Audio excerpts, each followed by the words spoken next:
Maxime Switek. Le Zoom Echo avec Emmanuel Dutheil. Bonjour Emmanuel. Bonjour Maxime, bonjour à tous. Alors il y aura bien un TGV entre Lyon et Turin. François Hollande et l'Italien Matteo Renzi l'ont confirmé hier. Mais du côté de la SNCF, Emmanuel, on est loin de se réjouir. Et oui, Guillaume Pépi, le patron de la SNCF, ne veut pas de cette nouvelle ligne. Selon son entourage, il faut même arrêter de construire des lignes TGV. Pourquoi ?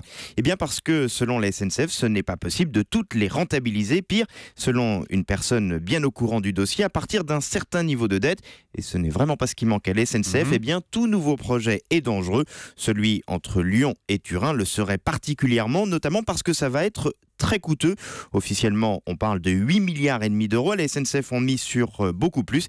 Il va falloir notamment creuser un tunnel de 57 km sous les Alpes. Le problème, c'est que ce projet semble difficile à arrêter. Oui, effectivement, les travaux doivent débuter l'an prochain, mais ce projet a déjà beaucoup coûté, environ 1 milliard d'euros. C'est donc compliqué de reculer, surtout qu'au plus haut niveau politique, on s'est engagé pour ce projet.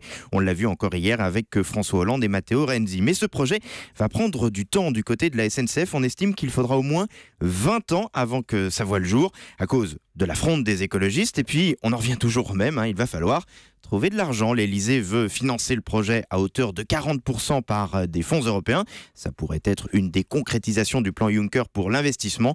Pour le reste, il faut bien le reconnaître, c'est vraiment le grand flou. Ça va donc mettre du temps, on l'a compris. Mais pourquoi la SNCF ne peut pas rentabiliser ces lignes-là ? Bien, quand vous multipliez comme ça en ce moment les lignes non rentables, eh bien ça diminue le gâteau. C'est assez mathématique. Le Paris-Lyon ne peut pas suffire, par exemple, à compenser toutes les lignes TGV qui ne rapportent rien.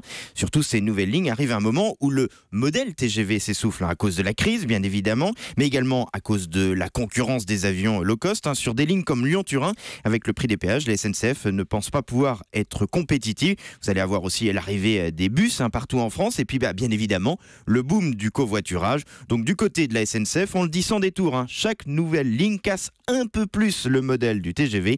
La grande vitesse devrait être réservée aux lignes rentables. Le serpent de mer du Lyon-Turin, c'était le Zoom Echo. Merci Emmanuel Dutheil.